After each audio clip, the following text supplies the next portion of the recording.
If electric pickup trucks weren't crazy enough for you, Chevy now has an electric off-road pickup truck. I'll include a link to the Chevy and Murray's website in the description down below. They're providing us with the truck. Also include a link to my car buying guide. Let's get right into it.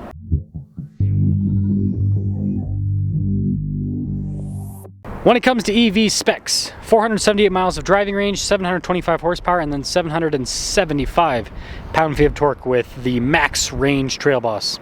We're going to take a quick look at the key fob now because we've got our lock, unlock, remote start, tailgate drop down, and most important, we've got our front opening. Now we do have an outlet up front, always a nice feature, but yeah, decent amount of cargo space, and this is the benefit of an electric truck, you get more storage. Now I'm trying to hit 500,000 subscribers before the end of the year. I'd really appreciate it if you'd help me out with that. The hood's raised there on either side. The craziest part is below the hood, the giant light bar. And yes, we do have a split light design with this. Chevy's kind of going all in on that. We also have parking sensors up front, as well as the red recovery points to signify it's a Trail Boss. Altogether, for an electric pickup truck, looks a little bit funky, but also looks pretty cool. Tire and wheel setup is 285 by 75 by 18. That's pretty big. That's almost a 35, almost a 35. But yeah, you've got decent all-terrain tires, and I like the blacked out wheel too. Beefy fender flares with this. We've got the Silverado EV badge, and then we've got fixed side steps, which is kind of funny because that'll make it less practical off-road. And then here's your side profile with the Trail Boss. This is where you guys can see it has that old school kind of avalanche appearance. This has a tailgate step system built in from the factory. We also have a bunch of outlets here in the bed, LED lights, and then we've got the midgate feature, as you can see, so tons of storage space available with this truck. And I will say, putting this all together is a little bit of work. So there's the tailgate. Midgate ain't that bad, so you just kind of click that into place and then just pick the seat back up and then just pull it up.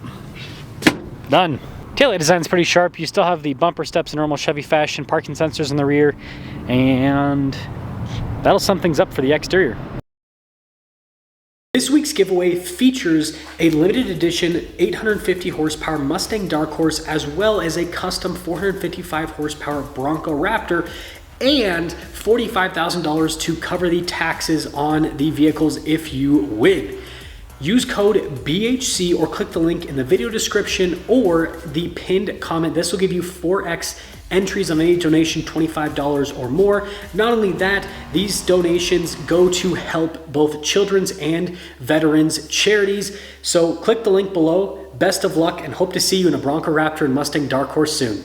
Keyless entry for the interior, and let's check it out. Legroom's great in the back. Also have a little storage pocket, vents, heated seats. Very cool looking seats at that, perforated all down the center portion. There's even nice trim on the door panel here in the back. If you want to go real crazy, there's actually latches to remove the rear glass in this. Let's now check out the front. Blind spot monitoring with the mirrors, and then you guys can see down below we've got memory seats built in, automatic for the front two windows. The mirrors also power fold in. More nice trim on the front door panel to add to that. Payload on this truck is 1,587 pounds, and then towing capacity is 10,000. Stitching there on the seat, perforated down the center portion. Power adjustments with lumbar support on the side. The passenger also has power adjustments with lumbar support. Off to the left-hand side of the steering wheel, we have our trailer brake controls, and then the opening for the tailgate in the front trunk. With this truck, you simply put your foot on the brake, and then it'll automatically start on. Nice trim on the steering wheel. You can see this is equipped with Super Cruise. Practical controls on the front face for your voice command. Controls for the center stack heated steering wheel. Radio controls are on the back, Super Cruise on the other side. Little paddle for the regen, and then there is a column shifter. This truck also has the heads-up display, and then on the topic of digital, full digital gauge cluster. You can change which information is displayed. So very customizable, very user-friendly. 360 camera system, good resolution with the camera system, and see out of the different angles, the bed and all of that, front camera too. And then as for the rest of the infotainment system, it is quick to respond.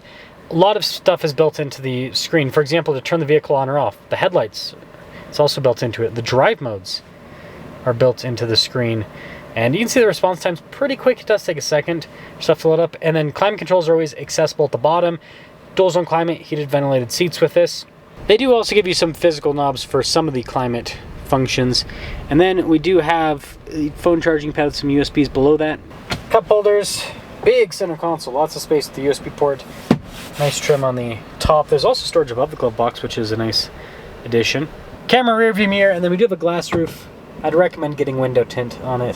2026 EV Trail Boss, 90,460. Let's see how the EV Trail Boss performs. See how the Trail Boss performs. Definitely a big beast. Now, this obviously is going to share a lot with the Hummer sibling, but it's also less expensive, so it doesn't have as much stuff. I noticed that it looked like it was fixed springs. The Hummer will have that height adjustable suspension. And then, you know, the Hummer, depending on the package, you can actually get lockers. It has an off-road mode and a terrain mode, but it seems like it changes more on the traction control side of things rather than, I mean, let me know if I'm wrong on any of that, but I just didn't see anything that indicated otherwise. It's comfortable. The suspension's quite comfortable. Do the little boosty thing.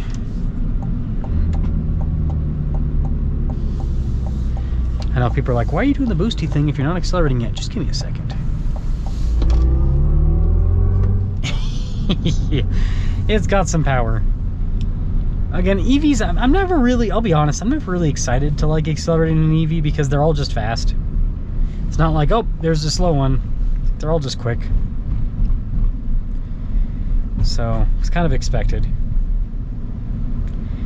Now, the one thing that I will say that I don't like about EV trucks, because the center of gravity is so low, well, this is kind of like a positive and a negative. So the positive is the fact that with that low center of gravity, with all the weight down there, when you go over bumps, the vehicle doesn't move all that much, which is good for comfort. But the downside is it ripples through the chassis more, it seems.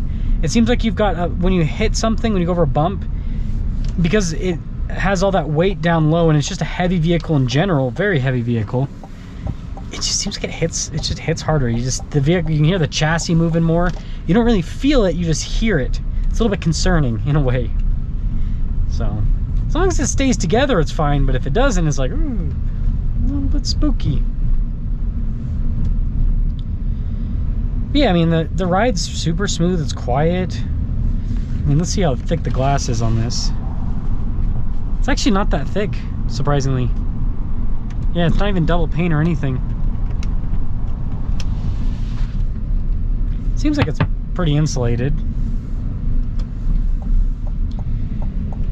Yeah, so I mean, this basically is just a Hummer truck with Chevy skin on it and less features. That's the big thing, is it's got less features than what you have with the Hummer. And the thing about the Hummers is, like, they're not that much, they're more expensive, but like when you're this is already 90 grand. I think the Hummer truck can get for like, what, 100, 110? It's a lot of money, but it's like, if you're already spending 90, then you can probably budget for a little bit more. And those Hummers usually have those lease deals. I don't know if they're doing lease deals in the Silverado EVs. But either way that you cut it, here's my take. I think that the Silverado EV, if they, you know, do like a bare bones cheap version with tons of range, that can make sense for businesses. But in terms of making like cool versions of the Silverado EV, I think it's pointless. Because the Hummer EV looks better, and it's just a cooler rig overall. I mean, you can let me know if you disagree with me, but, and don't get me wrong, this looks cool, but like when if you sit this next to a Hummer, it's like no competition. This is kind of ugly. The benefit though is you get better range because it's more aerodynamically efficient. The Hummer is not aerodynamically efficient, and there is a big range difference. And this is, again, over 400 miles, whereas the Hummer EV, I mean, you're looking in the 300s. It's because the boxy design shows you, like, aerodynamic efficiency is important for any car, but it's especially important for EVs. So, let me know your thoughts on the new Trail Boss. I guess if you wanted EV truck off-road practicality with more range, then that's what this provides, but you got to deal with looking at the thing. It's not exactly the ugliest thing ever, but, well, she ain't a looker.